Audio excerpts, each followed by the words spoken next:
This Fleet Equipment Unscripted interview is presented by Hendrickson, a leading manufacturer of heavy-duty suspension systems and components to the global commercial transportation industry. Visit hendrickson-intl.com to learn more. Hi everyone, I'm Jason Morgan, Content Director for Fleet Equipment, and welcome to Fleet Equipment Unscripted. Today we're talking with Marianne McInerney, Chief Strategy Officer with Mullen. Marianne, thanks for taking the time. This is great. Thanks for the opportunity. We love to tell the story about our company and our products. Yeah, well, let's start there too, right? Because I think Mullen is a new name in the medium duty segment. You've had a big couple announcements here in the past couple months with your Mullen 3 Class 3 truck starting production last year. This year you announced CARB certification on the Mullen 3. Can you just kind of give us an overview of maybe some of the initial challenges and hurdles you had to get over here as a new name in the truck space and what your outlook is going forward? Well, first of all, I think we've got a really positive outlook, and we've got compelling products and a compelling story. Mullen started in the passenger side of the business and made the pivot in 2022 into the commercial side. So very quickly, we've moved from entering the commercial side and kind of moving into it quickly and into full production. We started with the strategic investment in Bollinger Motors. That's our sister company. We became the majority owner in that company in September of 2022. And a few months later, we actually acquired the assets of Elms, Electric Last Mile, and began to take that product that they had been working on, actually refortifying it, re-engineering it, strengthening it, and really making it compatible for the U.S. market. We went into production with the Mullen 3 in August of this year. The first unit started to roll off, and we started deliveries in September of 2023. So great story. Our cargo van, Class 1 all-electric cargo van, the Mullen 1, followed shortly thereafter, and both products are out on the market today. What I think is exciting about them is that they offer a low cost of acquisition and total cost of ownership. And more important than that, I think as we start to look at electrification, and I've been doing this since 2008, we have companies who are still concerned. Will electric work for me? Is it versatile enough? Right. Can it support my upfit? Right. And we're here to tell you that, yes, it can. And I think in a lot of ways, Mullen can help that transition for these companies as their interest continues to build for electrification. I think we can show them that there's an easy way to do it, and we're ready to stand by them. Right. Well, let's dig into that a little bit, because I know you said you had a positive outlook here. Really cool that you've been working on electrification since 2008. So it's not new to you, but it is new to a lot of us. And that comes with a lot of questions on range, and specifically in the medium duty world too, duty cycles, right? So as we look at the medium duty landscape, which is often to be said a really good use case for battery electric vehicles, what do you see as needed to really get EVs to roll into this space in a big way? You know, to me, it's most interesting, right? We always talk about the chicken and the egg. People need to understand, is the product available? And then how do I support the product, right? So infrastructure still today is a big part of that equation for most people. I think when we go in and we show people our product, the response is positive. You know, if we look at the Mullen 3, it's got so many wonderful aspects to it, right? It's got a really competitive payload, right? Over 5,300 pounds. It's extremely versatile. I think it probably has one of the best turning radiuses in the business. It's a low cab forward design, which offers a lot of driver visibility, a lot of driver comforts as we look at the cab. But more than that, the way that our rail is built, we can support upfits of 14 feet in length, right? So we are looking at markets very versatile, right? Delivery, reefer vans, landscaping, construction, electrical, food service, catering, and it goes on and on and on. And I think as we look at it, it's not only can the truck meet my needs, right? That's part of it. But I think for fleet managers and people who are kind of wrestling with this, right? There are requirements coming down, right? CARB states are saying you have to move into this direction. And I think we can say to them right now confidently that the product is available and we can deliver it to you quickly. But we want to help you also work through the other pieces of it. Can we help you with the infrastructure? Maybe you don't want to put charging in your place of business because it's a leased warehouse or a leased place of business. But there's other opportunities out there that we can help you fill. both as it relates to charging. I think it's really, critical for us to understand that we can't just deliver a truck. We also have to help people understand the infrastructure piece of it. And I think more so than not, that becomes the obstacle for people to understand, right?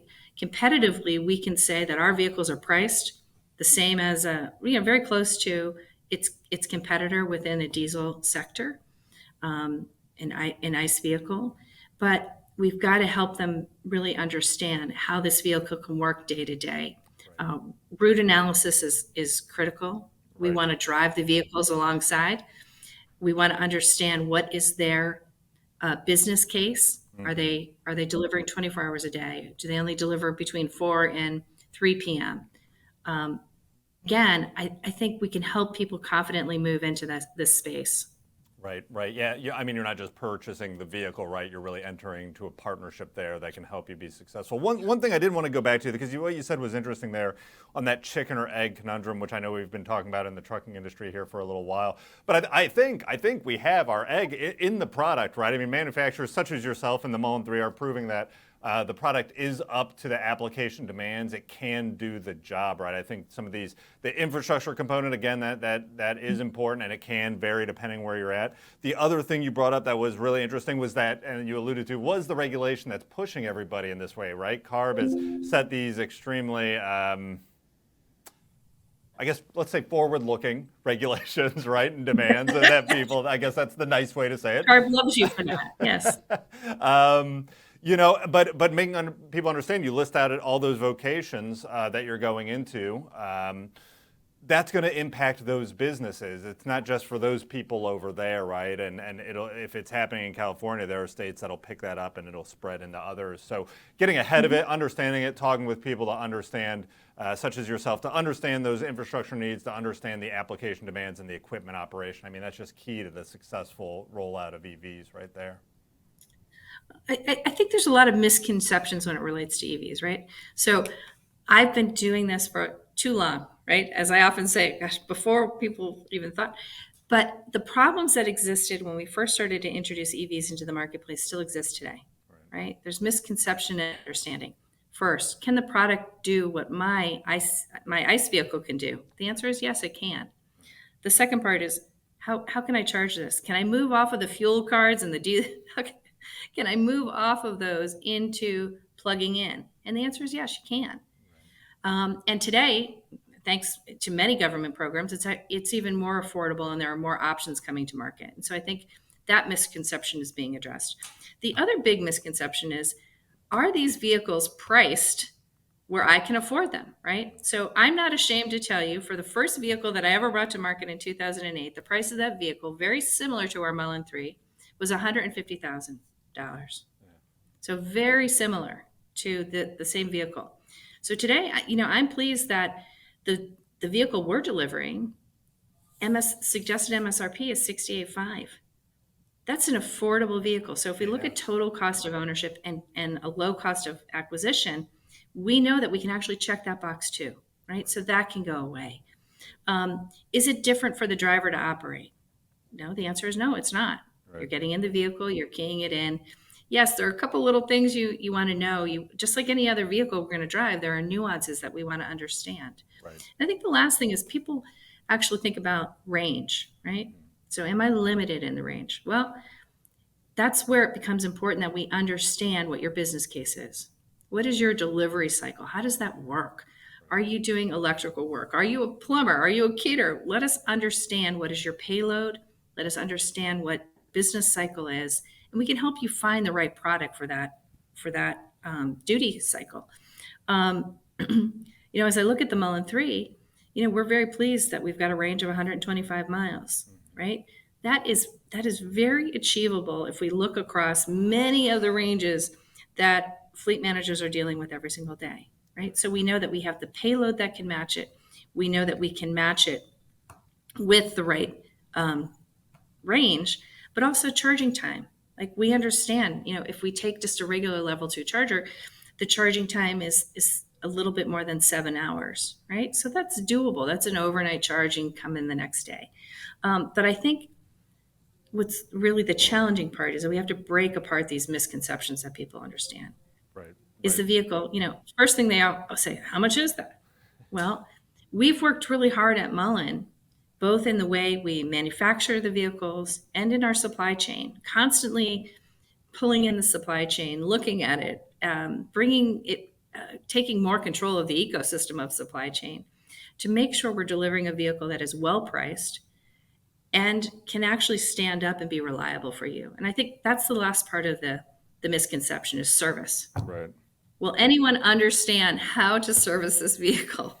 And the answer is yes. We certainly, I think we have a best in class service team within Mullen, a very experienced team. And we've also complemented it with some external resources from Merit. And we have already put together all the training modules that you could have, whether you're a fleet who wants to do your own service, we can stand by you and get those people trained and certified. If you rely on an outside partner, right, you have a service contract, we can do the same with that team. But again, I think for us, it's about providing an answer that breaks through all the misconceptions that are in the marketplace today. Well, and one of those things too, and you alluded to it earlier, and I did want to dig into some of the details, right? Yeah, because you mentioned the first question everyone asks, and it's always a price question. But I think one of the more interesting questions is like, how do you make it capable of all these different vocations, right? You mentioned the payload capacity, you mentioned the length of the vehicle, but then you need to work with upfitters to get those body solutions on the truck. How have you worked with that network in developing the Mullen 3 electric truck? And what's the availability there? Is it any different than working in that diesel world for upfitting? It is no different at all. That's what I'm pleased to say.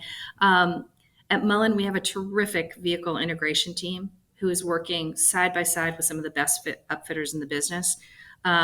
I'm actually in our Troy facility today.